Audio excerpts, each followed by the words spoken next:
Now. Great. Welcome to ADHD Rewired's live blab conversations that we are having with the ADHD community. This is a special ADHD Rewired event. I have invited Justine Rotella, Miss ADD, who is not my guest this hour, but is serving as a co-host with me, which I'm really, really excited about. This is a new shiny toy, so this is really fun that we're doing this together. Yes. I want to let everybody know too that this is all being recorded. I do want to invite people to share their stories, ask questions, and yes, this will be disseminated throughout the universe and beyond. So I want you guys all to know that. So Justine, how are you doing this morning? I'm doing great. How are you doing? I'm doing awesome. I'm so happy that you are joining me as co-host. And actually, let me make sure, I almost forgot that, Justine. I need to make you the official co-host. So this is the first time doing a co-hosted ADHD Rewired interview. We're doing this live, taking this as a conversation that the community can be involved with. Brings a whole new perspective, a whole new dynamic to talking about ADHD. Where in the past it's just you and I, or me and a guest having a conversation that people then listen to later.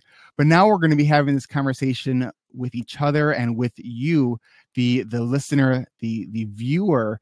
If you're listening now on iTunes or Stitcher or wherever you get your podcast from, I want you to know that you should be searching on blab.im to join future recordings, future conversations with ADHD Rewired, because this is just getting me fired up. And I was talking to you, Justine, about, it's ADHD Awareness Month. That's right. I went to bed, I think at like 12:30, maybe 1 o'clock. And I've been doing so many things that I'm so excited about for ADHD Awareness Month that it's making me extraordinarily aware of my ADHD. That's great. So I want to welcome you. I want to, everyone who's just joining us here. We're going to be talking about our stories. We're going to be talking about the struggles that maybe we have, but I also want to talk about the strategies that we have developed, that we have worked on, what we have created, whether that's strategies around mindset and how we think about the things that we are doing, or specific, real tactical, practical strategies, whether that's apps or different kind of productivity hacks that you have. And actually next week, I'm going to be doing specific blabs that are going to be completely focused on apps and specific productivity tools that we can use to really help accommodate ourselves, to really bring out our strengths and not be so challenged by the things that can be challenging. So, yes, and I also hope that everybody talks about the gifts that they have related to ADHD, because we're so creative. Yeah, and Justine, so I know that we were talking about this last week on the interview that you were on. And just in case you guys don't know, so this is, if you're joining me and you're watching the rebroadcast of this, ADHD Rewired is a podcast. It's available on iTunes. I'm going to I'm playing with my cam twist feature. So this is being recorded visually. So I discovered this new tool called Cam Twist, which allows me on blab.im to create all these overlays. I'm telling you, this is like, if you like technology, I feel like I'm in a toy store right now. There's a lot going on. And I know that afterwards, I'm going to probably need some meditation, because I'm going to be real just like overstimulated, but it like fires me up and I love it. All right. So last week, episode 84, we talked about mindfulness, meditation, and authenticity. And that is something that Justine does a lot of work on. And I'm going to actually post a link to that in the chat there. So let me find that link here. And so this is, what we are doing here is we are creating stories. We are sharing stories about the real experience of living with ADHD, because it is very, very misunderstood. And, there's a lot of science that the evidence is clear as day that ADHD is real. We understand so much about it, but sometimes people, when they hear the statistical pieces of science, they start to hear wah, wah, wah, wah, wah. So, but stories bring it to light. Story, as Brene Brown, one of my favorite thought leaders and writers and social workers, says that stories are like data with a soul, and that's Yeah, really what we're doing here. We're bringing out the stories that highlight the struggles and the strengths that those of us with ADHD have. that's right. So, Justine, are there any stories that you want to start off with, that we can kind of kick this off with share a story with us? I know we talked about mindfulness. So if you Yes. can kind of recap a little bit, maybe the 1 minute version, if you can. I know that's a Yes. challenge, Yeah. of how you kind of got to where you are now. So I guess about 7 years ago, it is now, I went into tremendous trauma. And I recognized during that period of time that I really was not in control of my executive function deficits, or as I call them, the negative symptoms of ADHD. I was putting my keys in the refrigerator and running around the house with my mouth looking for them, and losing things all the time, and not being on time for things. And so I just decided I needed to do something different. I was on meds at the time, and that was very helpful. But besides that, I needed to do some soul searching. And what I discovered the book, The Untethered Soul by Michael Singer. And it really put me on the track of learning a lot more about mindfulness, which is living in the moment. So not running to the future, because that's where there's tons of anxiety, or living in the past. There's no hope in the past. There's depression. That's right. And I got into meditation very, very heavily, and I've been continuing it for 7 years now. And again, I'm not going to say this part of it because I think people should come off meds, but I was able to get off my medication, except as I shared in the show, periodically, I still have my 5 XR of Adderall that when I need it, when I'm having a very stressful day and I know I have to do a lot of things and multitask, I will take it. So for the most part, though, I'm really in control of most of those negative symptoms. And it's great. And Justine, what you just mentioned too is what the science also shows, is that when we kind of scaffold our lives and we develop the strategies and the accommodations around us, it helps our executive functions. Yes. And when we do that, that can decrease our need for even just decrease the dosages that we may need for medication. Exactly. It's if you're been in the ADHD community for a while, you've heard the expression, pills don't teach skills, but they can help you learn them, and they can help you use them. Because it's like one of the challenges with ADHD is that we know what to do, but we're not doing it. How many things that Justine do you have where you are thinking about that thing that you want to do, and you think about it for sometimes years, but you haven't taken action on it. And sometimes these are things that don't actually even take that much time to do. Exactly. It's like you said to me off air last time. I was talking to you about something I'm working on, and you said, when is it going to be done? And I said, probably end of December, January. You said, yeah, probably March. I said, yeah, you're probably right. Of which year it would be the question, maybe. Well, I'm hoping 2016, but we'll see what happens. So part about understanding ADHD is also understanding the mindset that's involved with ADHD. And I think that's true for anyone living just anything, not even ADHD. Understanding the way we think about things, the way we process information, the beliefs that we have, the stories that we tell ourselves. And, as a therapist, my kind of orientation is in cognitive behavioral therapy. And so we have these we call them kind of either cognitive dissonance or I like to call them the lies that we tell ourselves and really believe. And so I want to actually share really quickly 6 lies that I tell myself and the people that I work with tell themselves and really believe. And so when I talk about lies that we tell ourselves, it's that when we say it, we actually believe it. But when we compare it to the evidence, that is not what is occurring.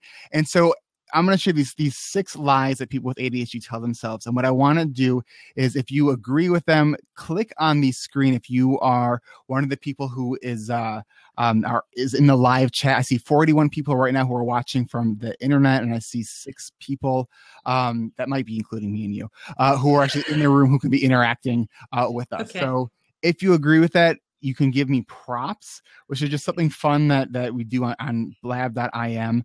So you click on my picture if you agree with what I'm saying. All right, so top lies people with ADHD tell themselves and really believe is: 1, I'll just do one more. 2, I don't need to write that down. 3, I'm just going to check my email. I love that one. You can also fill in, status update, or, anytime you use the word adjust, that's a sneaky word that you got to realize you're probably lying to yourself. 4, I'll be done in 5 minutes. Oh, yeah. 5, I'll do it later. And 6, I'll remember that. Those are great. So I love them. You can either add in the chat section, or feel free to join this conversation live. And if you're listening on the podcast, what are the lies that you tell yourself? So I want you to really think about this, because, when we recognize, one of the things I was talking to a client yesterday, Justine, about this, because we were talking about some strategies, and I was actually suggesting an app that they use. We were talking about getting into kind of mindfulness-based meditation. And so I recommended the app Headspace, Mindspace. I always confuse. It's one of those. It's a white background with the orange circle. And so I was saying, okay, so how are you going to remember that? And they were saying, well, when I go home, I'll look it up. I'm like, Yeah, sure you will. So I said to him, right now you feel that you're going to remember it because you're sensing that thought in your mind now. Right. What we don't realize is that later we're not going to be holding on to that thought. And so even though we think we are going to remember that, if we compare all of those situations to reality, that is one of the lies we tell ourselves. Yes. So if there is something that you want to do later, there is something that you need to do now so you remember it later. So what are the lies? So, all right, I can fit that into my day. One of UVA Tech says that's a great, I can fit that into my day. Yeah. So I want to know what your lies are. If you want to share some of your lies, the things that you tell yourself, please click on the open seat, and we will have you on. Let me also, if you are interested in coming on, I'm going to post a link here that all my guests on my podcast also fill out. It will just take you a second. And all that does is say, yes, I agree that I want to share my story with the rest of the world. So just, I want you guys to really know, sharing your story takes it takes courage to tell your story. It does. It takes, to be vulnerable, to share your story is truly the most pure form of courage and authentic living.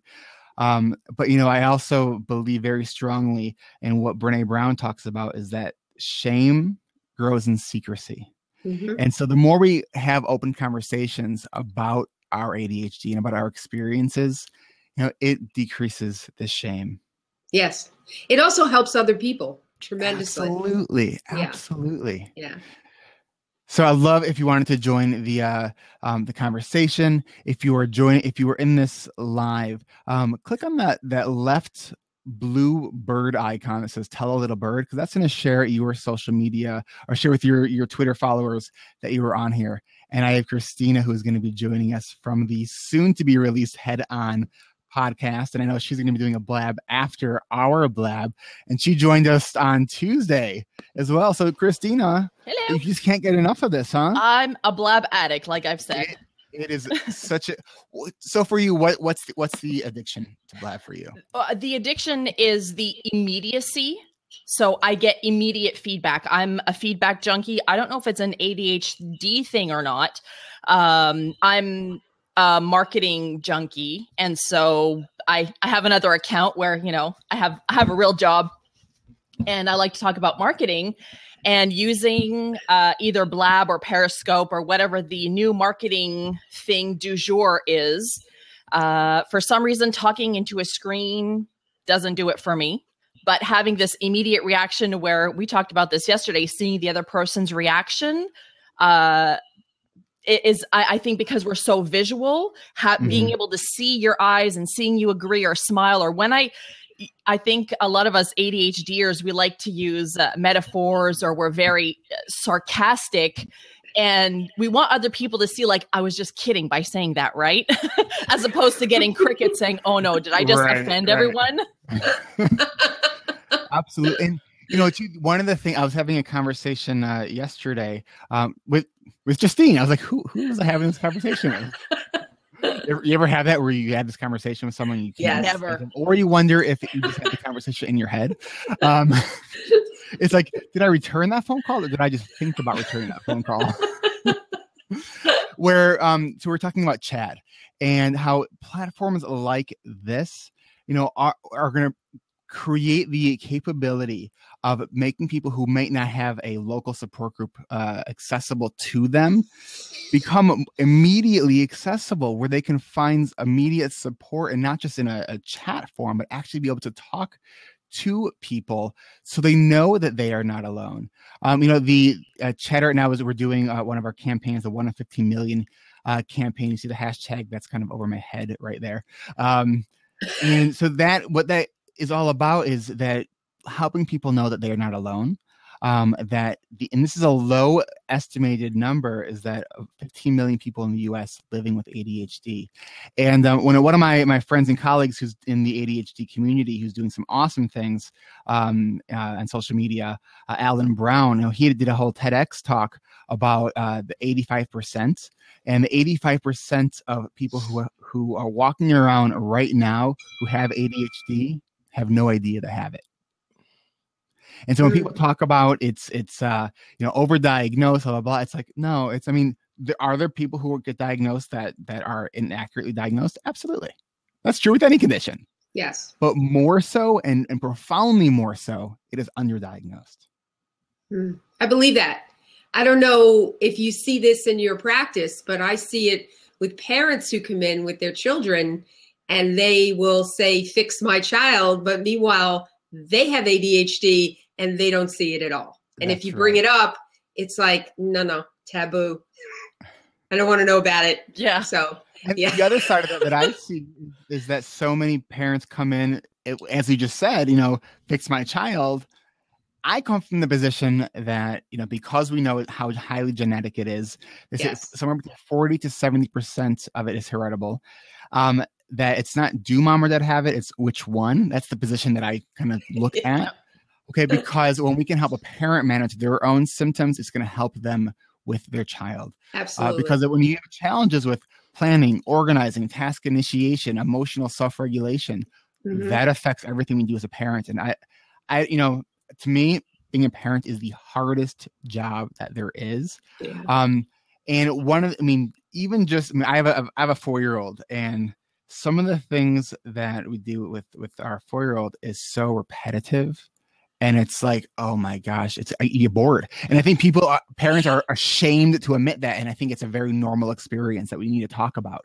And especially in the realm with ADHD, when we are more prone to boredom, right? Yes. Like people are like, how can you say that you're bored like with your child? That's awful. It's like, you know what? That's the experience. And let's talk about it so we can develop strategies around what to do about it.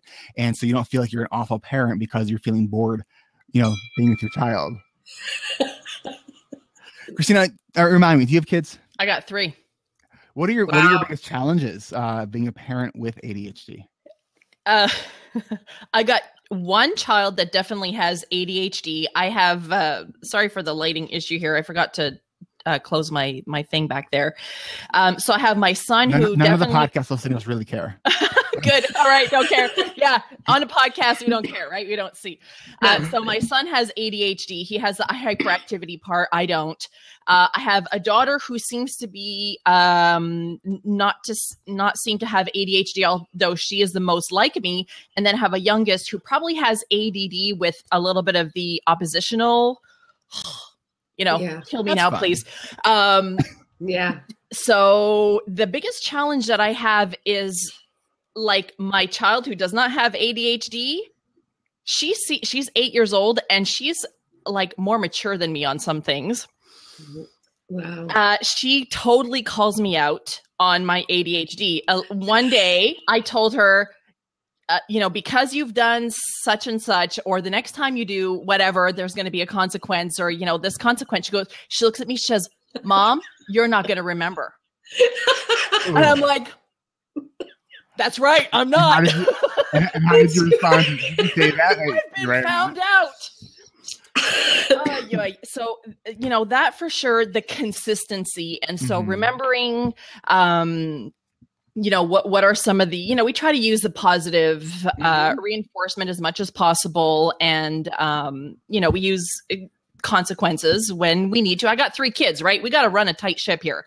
Right. So there's definitely that. And there is understanding where my son comes from. He's in 5th grade and it's a very hard year for him. And he's in French school. And I don't know if anyone has ever tried to learn French, but French is like a crazy language to learn. A lot of rules. And us ADHDers, we don't do well with remembering all these different kinds of rules. And in school, there's an expectation. And it's like, what is the third person singular passé composé of this verb? You need to know. He needs to know this. My brain already went somewhere else. It causes so much frustration for him. And yesterday he's like sitting on the desk, like crying because he knows he's not going to remember. He knows he's not going to do it. He's, and it's expected of him. So that's where the frustration comes from me as a parent, is to see my child suffer, to not have any strategies to help him with, because I don't even know how to remember all these different verbs, and being there to support him without, I don't know if the right word is vilifying the school. Right. The system. Well, and I think too that these stories though are so important for the schools to hear, and for them to because I think there's still a large a number of teachers and educators who believe it's a matter of, if you cared, you would do well. If if you paid attention, just got to try harder.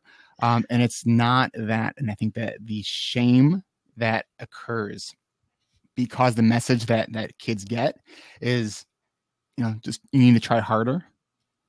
And it's awful. And when I present to schools and I share with them these like functional MRI pictures that show when we see a lot of stuff lighting up in the brain, that's a brain that's working really hard. When we see a little bit of stuff lighting up in the brain, that's a brain that's not using a lot of energy. And then I will show the brain that's lighting up.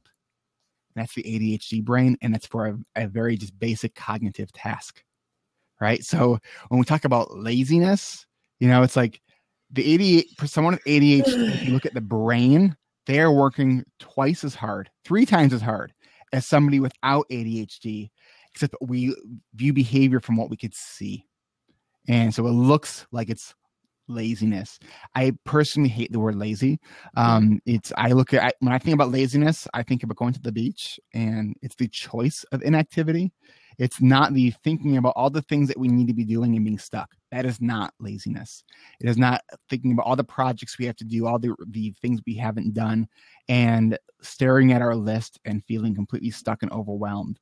That is not laziness. That is executive dysfunction. Mm-hmm. That is ADHD. And I think that's what people don't really understand. I think the more stories that are shared from more people about what this really is, I love when I'm presenting and I see the light bulbs go on and people go, oh, that's what it is. Yeah. Yeah. And so that's really the goal that I have in the podcast and what I'm doing here. And I think what a lot of us in the ADHD community are trying to do is help people understand, because, the first 20 years of my life, I didn't know that I had ADHD. I always knew that I was smart, but my grades didn't show it. So it's when we understand what we're dealing with, we can do really awesome things.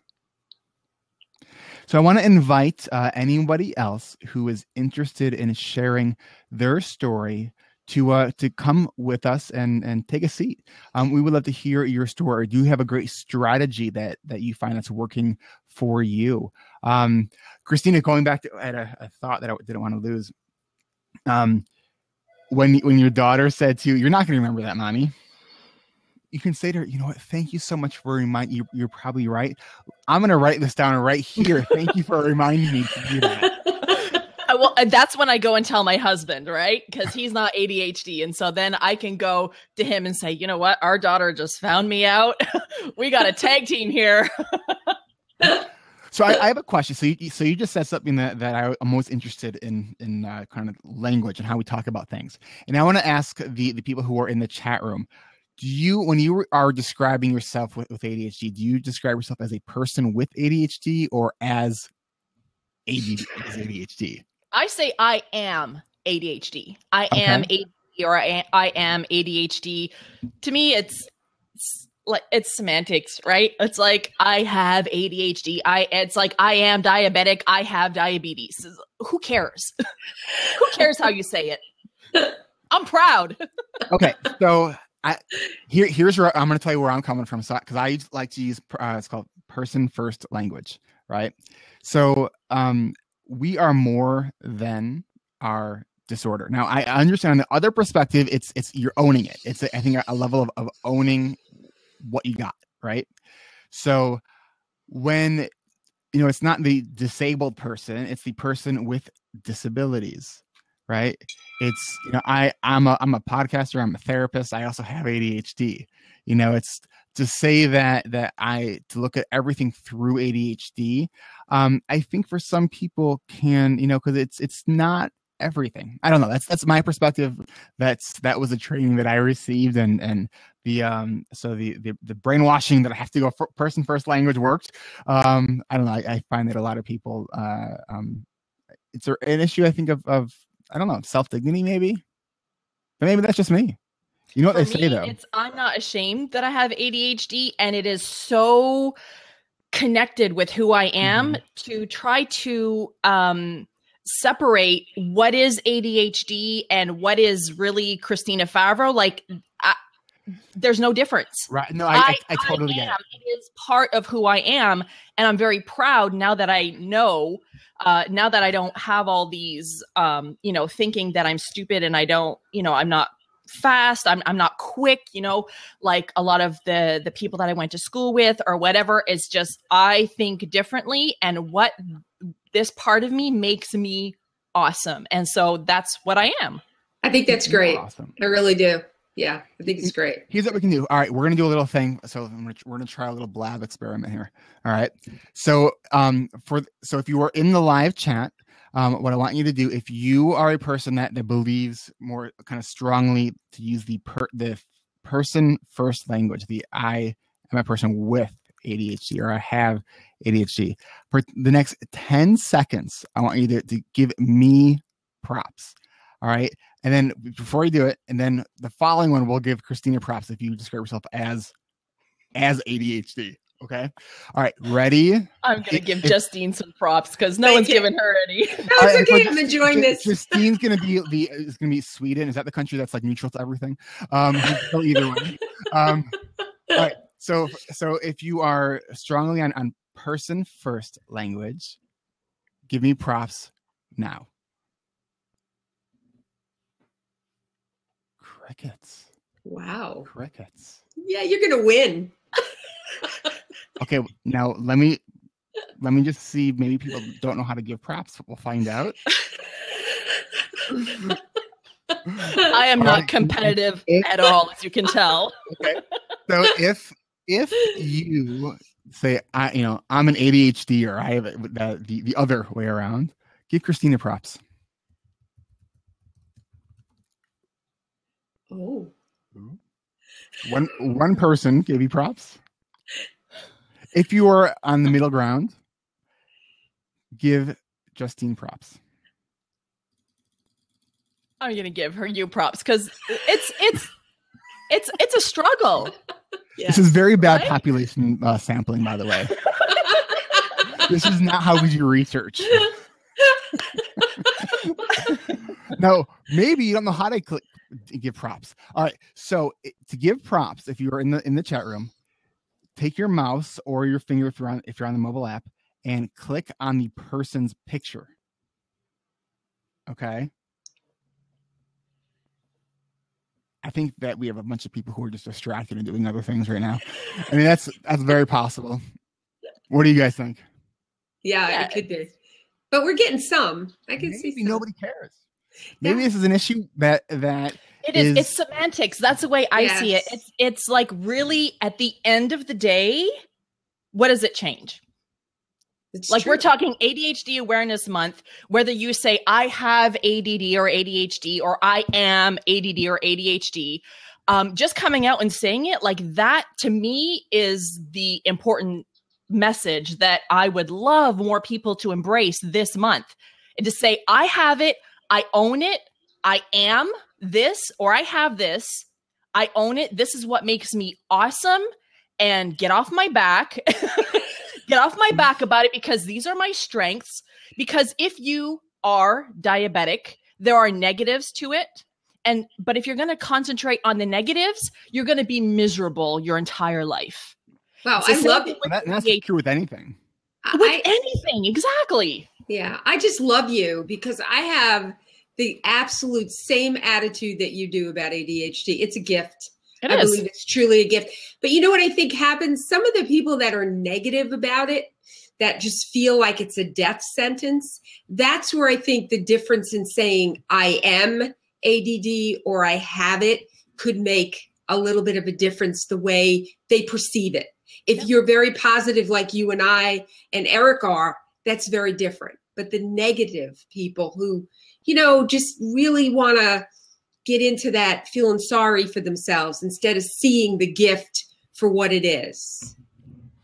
And it's funny because I look at both perspectives, as there are gifts that we have, right. But I think to ignore the challenges also does a disservice. Yeah. Okay, so we are aware, right? We are aware of the challenges. We live them every day, and we don't always talk about them because sometimes we have a challenge. We don't know what we don't know. Right. We don't know how normal people act. Yes. That to me is, for me, that concept of not knowing what we don't know is one of the most fascinating areas of self-exploration. And I'm always seeking and searching in that area because we can only do better when we know better. And when we have blind spots, that sets us up to be hurt. And so people think that if you don't explore that, then you're not being vulnerable. But it's actually the opposite. By choosing to be vulnerable, by choosing to ask people for feedback, that's where you really develop that insight that can really help you get to the next level, whatever you are trying to do. And coming out and saying it. Yes. I'm sick and tired of people saying like, I can't tell my family I have ADHD because they're going to stigmatize me or whatever, or they're, whatever, they're going to make fun of me. It's like, get over it. Just come out, own it. And you got your challenges. And so does everyone else on this planet. Everyone has challenges. That's right. And you're one of the lucky ones that does not have you're not living in a country. I live in Canada. I am so lucky. I am so lucky. So to complain about, I'm sometimes forgetful, or I need Post-it notes to remind me, or I live, I always say this, I live and die by my agenda. You know what? It could be worse. Yes, it could. And I think the important thing too, and you're right, Christina. The other thing to also understand about ADHD is that it is very much of a spectrum disorder. Mm-hmm. I think that people like you and myself and Justine, and I remember hearing this at a CHAD conference about they were kind of giving some demographics about ADHD. And they basically presented it as I'm in like the people who have advanced levels of degrees, who with ADHD are in like the top 5% of people with ADHD. And like that made me cry because it was, I recognize one, that I work really hard at what I'm doing. And two, it also kind of gave me perspective to realize that there are people, I mean, just in the last few years, you can now actually qualify for Social Security disability income, because there are people who have such profound ADHD that it makes them, they have a hard time just functioning in life. And so I think it's really important to understand that, we are doing well, all things considering. There are things that we struggle with. It's like, I've been doing a lousy job of getting myself to bed on time, even though I really want to. In my ADHD Rewired coaching and accountability group, last night I had 2 accountability partners for my bedtime. Completely blew it. And as I'm trying, because it's ADHD Awareness Month, I'm like pumping out content as much as as much as I can. So it's ironically making me extraordinarily aware of my ADHD. What I want to do really quickly, and I want to invite anyone who wants to join the conversation to have a seat and to join in on this conversation. But I do want to take just a quick moment to pay the bills. So, if you have, I'm a huge fan of audiobooks, and I'm a big audiobook junkie. And Audible supports this podcast, and you can support this podcast by going to audibletrial.com/ADHD Rewired. That's audibletrial.com/ADHD Rewired. And I'm going to post a link to that in the chat. I'm wondering for you guys, have you listened to or read any good books lately? I'm a nonfiction reader. Okay. I am a business entrepreneur through and through. And one of my really favorite books, and it's a super, super short read, Awake at the Wheel. I don't know if it's on Audible, though. So Awake at the Wheel, Michael Lewis Ditchkoff, super short read. Wow. Amazing book. I love this book. What's it about? It's about ideas. I'm an idea person. I love ideas. We are idea people. We are idea people. We're just, this thing is always on, and it's great. I love it. So basically getting your great ideas rolling in an uphill world. Wow. So, I love that. Love this book. I'll have to get that. That's great. All right. What about you, Justine? Well, I'm almost finished up with the new Michael Singer book, which is The Surrender Experiment. I loved and changed my life. His first book, The Untethered Soul, which definitely helped to get the thoughts out of my head for most of the day. So with the mindfulness, and he's an amazing writer and just an amazing person. I've been trying to get him on my podcast. I've gotten a no, but I'm pushing back because in the Surrender Experiment, he talks about wanting to say no, but saying yes. So I kind of wrote that back to him. So we'll see what happens. But it's a great book. Really enjoying it. Great. And if anyone else who's in the chat room has any book suggestions, definitely share it, and we'll mention it here. What I'm also going to do too is, Justine, I'm going to put up some information about the CHAD conference. Yes. While I'm putting up that information, would you mind scrolling through that chat and kind of read out any of the comments that maybe I've missed, or any questions that maybe I've missed, as Justine puts her glasses on? Okay, let's see. I love that you keep it real and share your fails. That's from Futurious Wife. Sunny Vital says thanks. UV Tech, it is not considered a behavior issue. It's a neurobiological issue. Yes. Dennis Ken's Head On podcast, good share on the book. He liked your book. Let me see. Okay, so of course I ended up off where I'm supposed to be. Because you know me with technology. I have ADHD. This is sorry. You made me. You have ADHD. You made me that was install. Very meta right there. Install Chrome, and it's like doesn't work for me. Okay, I have ADHD. It is considered a mental health issue here in the States. That's Sunday Vital. That's That's about it. Let me see. One new message. Clay Brook just joined. Oh, okay. So UV Tech says, I'm reading Brene Brown's Rising Strong on Audible right now. Fantastic. Amazing. Yeah. I mean, Brene Brown has been like, I mean, I talk about her She's slightly obsessively. I've been trying to get her on my podcast. I've been daring greatly by asking her multiple times. I haven't got a yes yet. I actually showed up to one of her events just to be able to ask her if she would come on to the podcast. She didn't say no, but she hasn't said yes yet. I'm not giving up though, because I think people need to hear her message, especially in the ADHD community. Yes. One of the things that, and I know I've mentioned this before, but for anyone who hasn't heard, we talk about this, that, you know, she has these 10 guideposts for wholehearted living. And one of the guideposts that she talks about is we have to let go of exhaustion as a status symbol and productivity as self-worth. I mean, talk about hitting it right in, you know, in the gut of, like, you know, because I'm a productivity coach. I mean, this is what I do. And I work so hard at trying to increase my productivity strategies, but it's not about self-worth. And I think I'm having to remind myself of that often. And, you know, so I fail forward in front of you know, my audience often, because I want people to know that it's okay. Because each time we do it, we learn from it. And, you know, I'm a big believer at laughing at our mistakes. And so I have there's a lot of opportunities for humor with what I'm doing. Yes, there is. Okay. So I'm going to post here there. So, in November 12th through the 14th is the CHAD International Conference on ADHD. Check out that logo. I love this can twist. So I was just able to, for the podcast listeners, I just popped up a logo over my face about the conference, and posted a link in the chat room.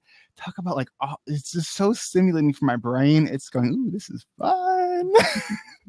I'm going to be a speaker there. I'm going to be, my presentation is high tech and low tech solutions for supercharging your productivity. I think that's what it's called. It's called something like that. That's the premise of it. And it's not just about apps, although I'm going to be talking a lot about apps. It's also about the mindset of productivity. So that is coming up. I posted the link where you can register. It's in New Orleans, November 12th through the 14th. I would encourage you to definitely check this out. You know, there is nothing that's more powerful than being around, like, almost 1,000 people of your tribe. So I would definitely encourage you to check that out. You can go to chad.org, or I'll have the link posted in the show notes for the podcast for this episode. So I have something. Shara Kooten Color has a question. Yes. What are the signs of having ADHD? Great question.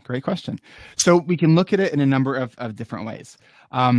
You know, we have a total of 18 different symptoms of ADHD. It's broken down into 3 presentations. And it's really 2 presentations and then a combined presentation.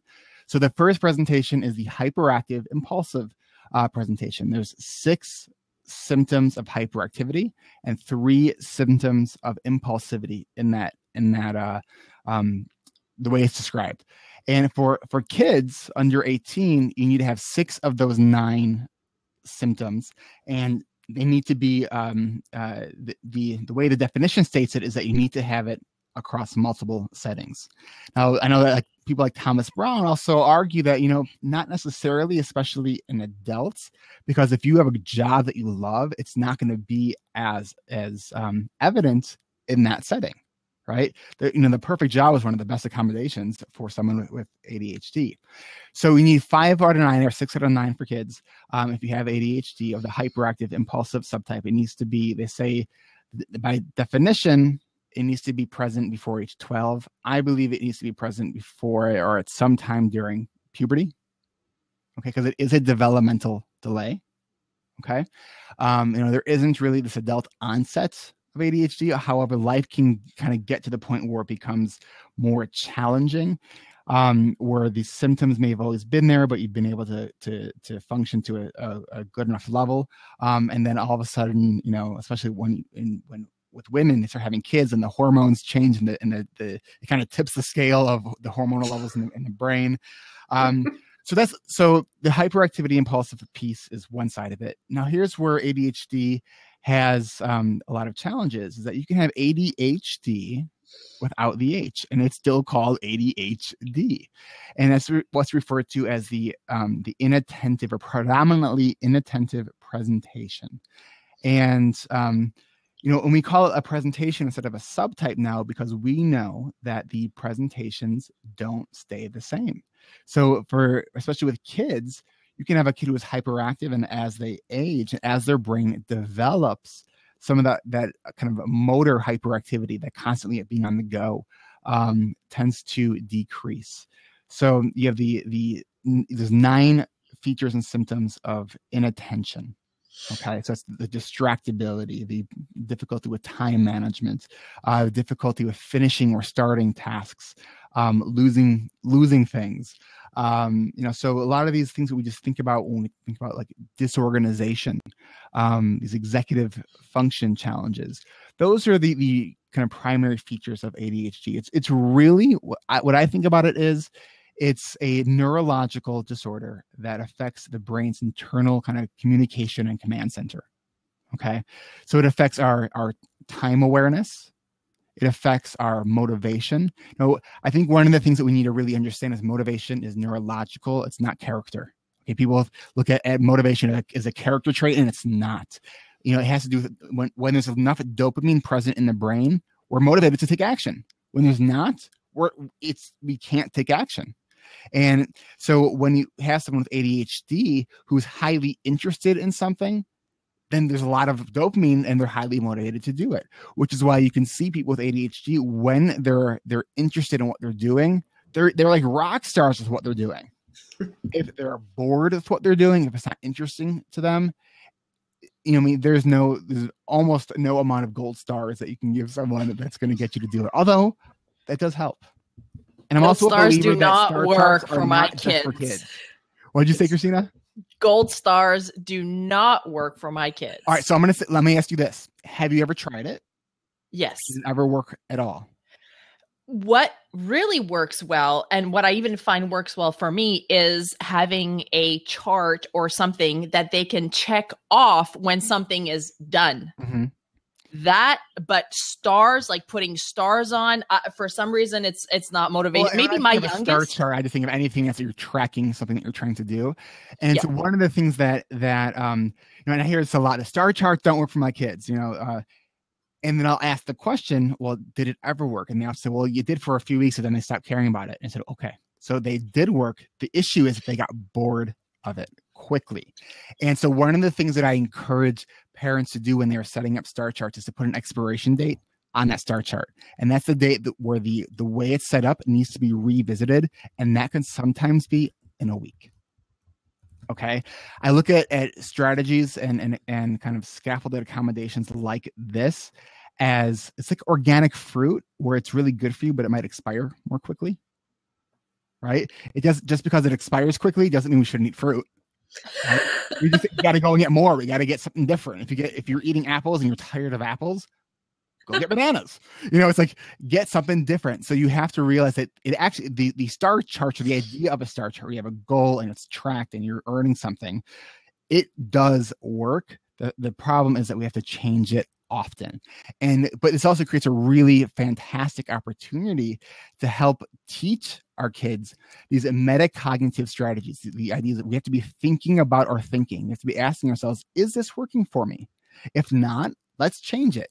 And so by talking about we need to revisit these things often, that's really promoting those kind of those metacognitive strategies. And that is, if we look at what do we need to teach kids who have ADHD to do, and it's how to think about their thinking. So we just had someone join us that says, I've been wondering if there would be an ADHD related blab. Me too. I have a question from someone. Okay. Yes. So Dennis Kinez asks, how has ICD-10 changed for ADHD, assuming more specificity? I have no idea. I did just download an app though for the ICD-10. I haven't looked at it yet though. Okay. Okay, we don't have an answer for you, Dennis. Sorry. And then I have some comments. A lot of people are saying stars don't work for my kids either. They love laminated checklists. And that was Fortuitous Wife. Mm-hmm. And Head On Podcast, yes, checklists work really well here. That's Christina, by the way. That's me. Oh, that's you. Sorry, Christina. You have to forgive me, Christina. I have ADHD. Really? Okay. Did you know? You didn't Really, know. Miss ADD? I did not know that.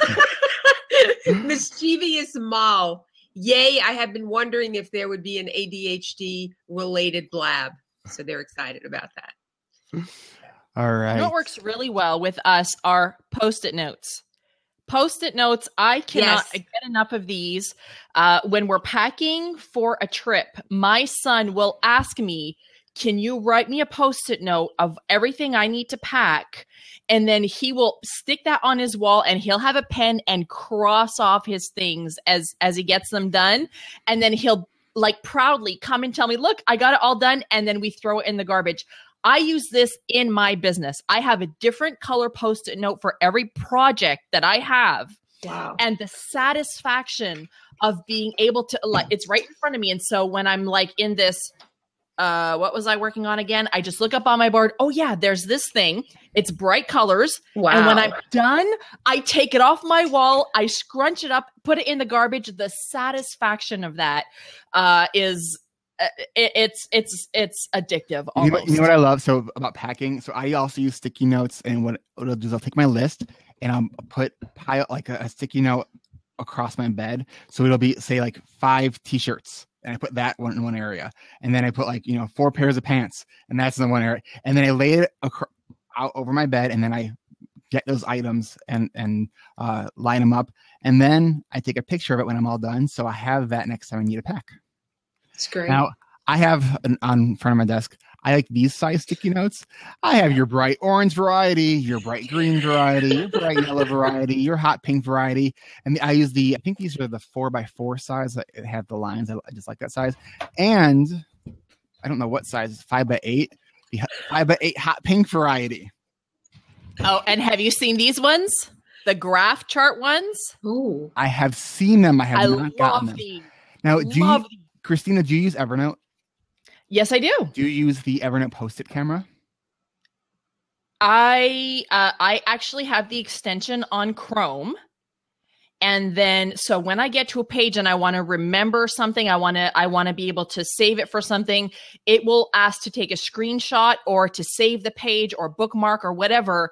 Evernote, it took me a long time to become an Evernote convert, but this is saving my life.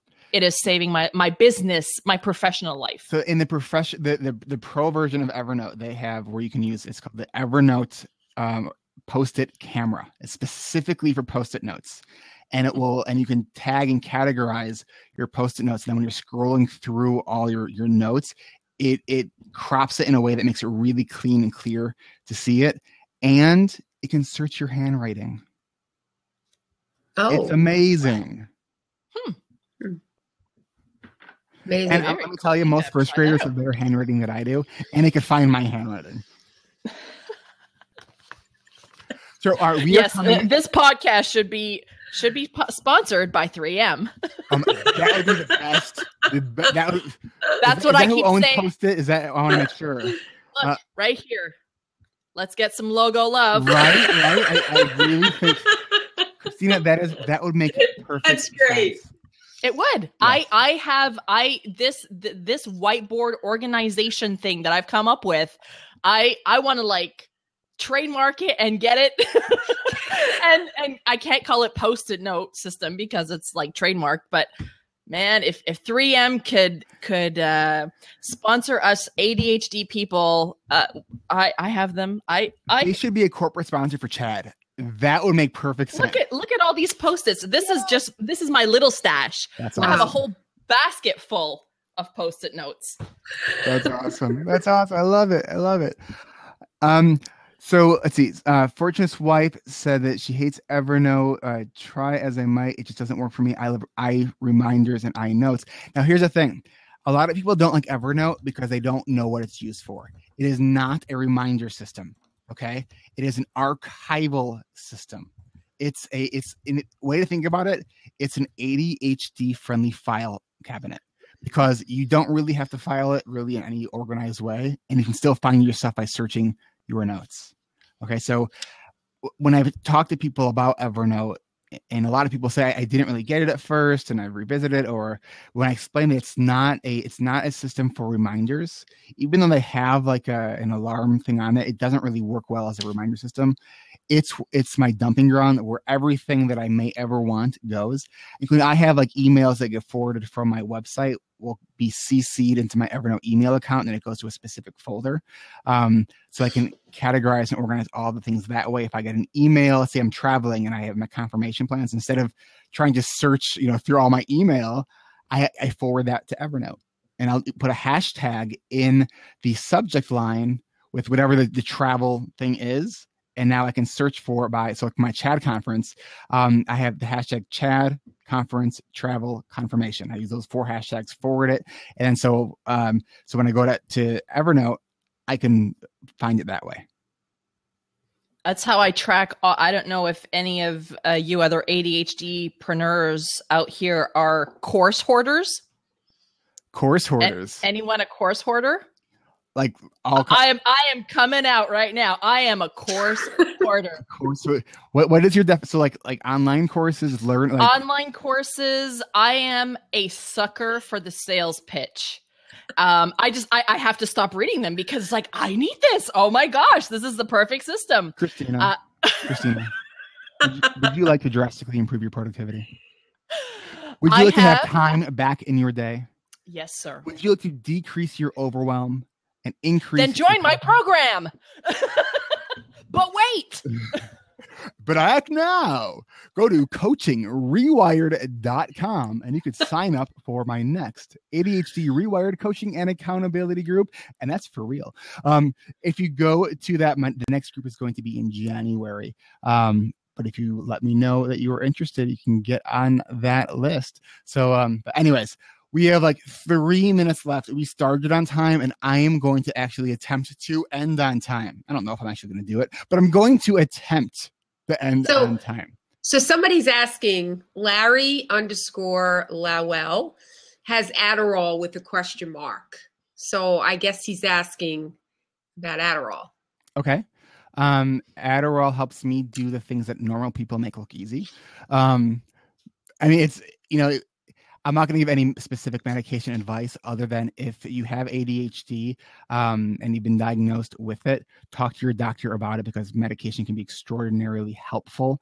It also takes some trial and error with getting the right dosage and the right medication. But the research shows that medication can be effective for up to 70 to 90% of people who try medication. It can be a life changer. It doesn't work for everybody, but it works for most.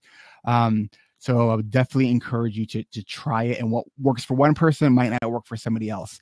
And that's the thing with ADHD strategies and everything we do.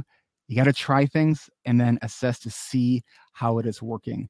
So right now I am posting some links where you can find me and follow my podcast and on social media. I'm going to be doing the next blab I'm doing is on Monday, and it's going to be focusing on productivity tips and tools. And I'm posting the link to that.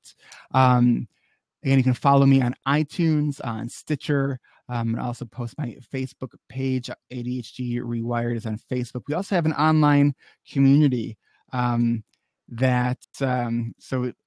all right. So we said we're going to end on time, but actually, we have someone who's looking for an education in ADHD. Are you going to take it on, Eric? I'm absolutely. I don't entertain that kind of.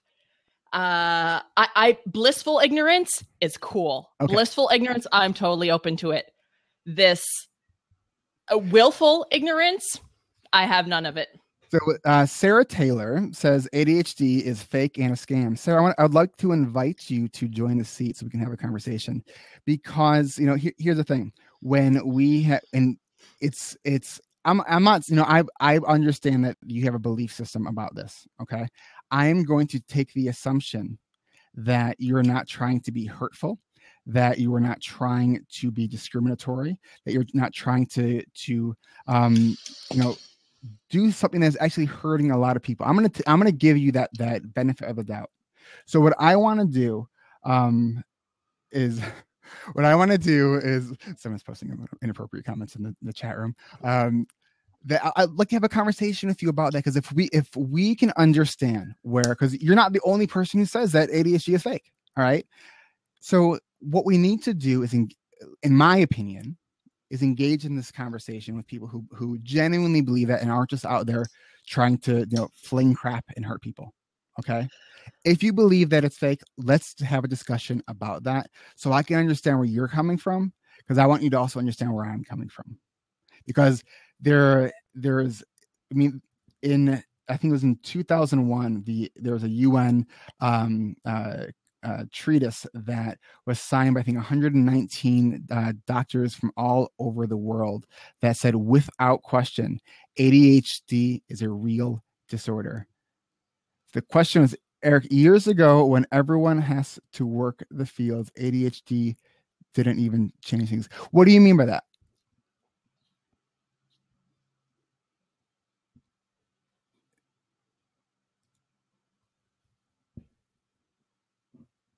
So let's see. My dad is a physician and he is right here and would love to. Here's the thing: it's not about proving anybody right or wrong. Okay, it's not. It's about having a conversation and about education. Okay. So again, Sarah, I would love for you to join this conversation live. I'd love to be able to see your facial reactions and have a respectful conversation with you. You're asking, ADHD did not affect anyone back then. Why now? Well, that's actually not true. Okay, so one of the things that we know, a common misconception about ADHD is that it's something that's made up by the pharmaceutical companies. Okay, so in some cases, well, aren't more kids on medication ever before? Well, the answer is yes. There are more kids on medication now than ever before. Okay, however, there's multiple reasons why. One is increased diagnosis and awareness. So more people understand it. There's more information and science available. People are understanding what ADHD really is all about. So you're working in 1900, this ADHD thing, how does it affect you? So, we used to think until just a couple of years ago that it was first written about and understood in the early 1900s by Dr. Bradley, who had this crazy idea of giving hyperactive boys who were in inpatient psychiatric units stimulant medications, because he had a theory that the prefrontal cortex of the brain was an under-aroused brain, and he had a theory that if you can help increase the neurotransmitters to that part of the brain, it can actually curb impulsivity. And the nurses who were on the unit with him were threatening to resign because of this idea, and he wanted to do it, and he went forward anyways. And what happened as a result of that is we discovered what the frontline treatment for ADHD has been since and continues to be, and that is stimulant medication. The kids, called it their focus pills. They called it their ability. It makes me want to do math.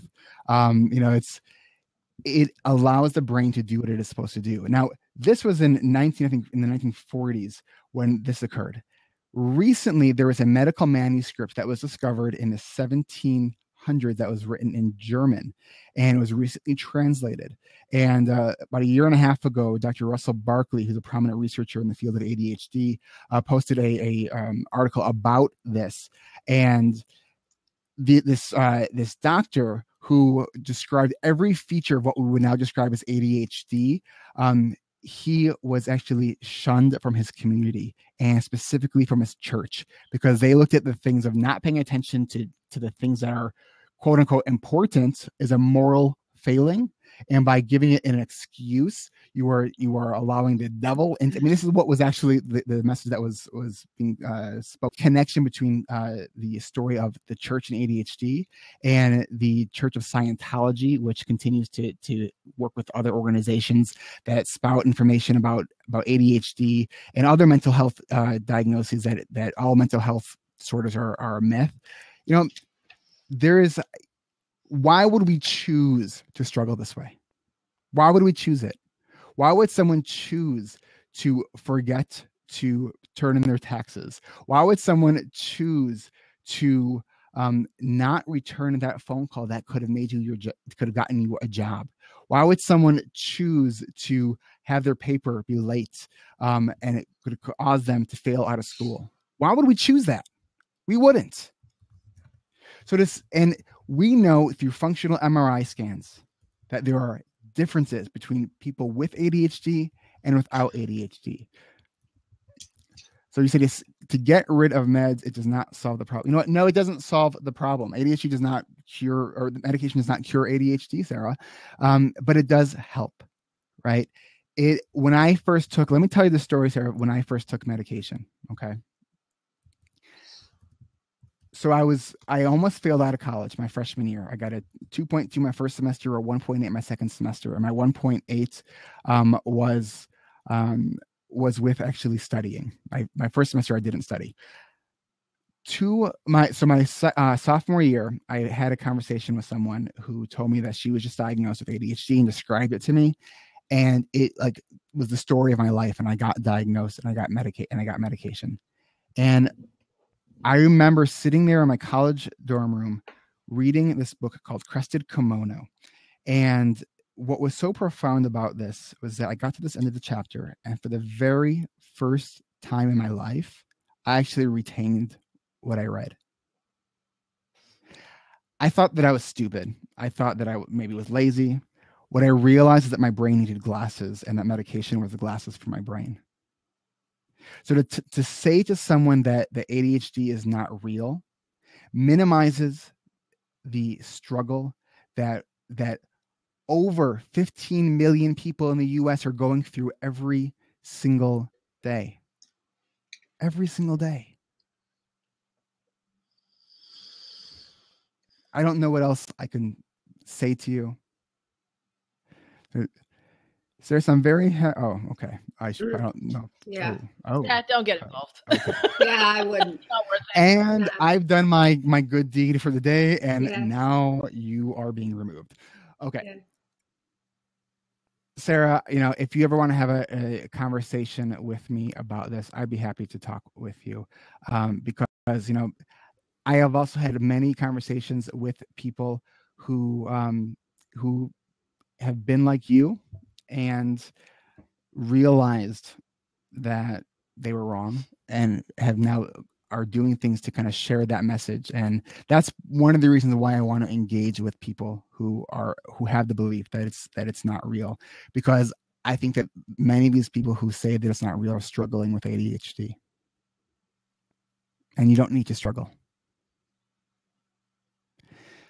We're going to wrap this episode up.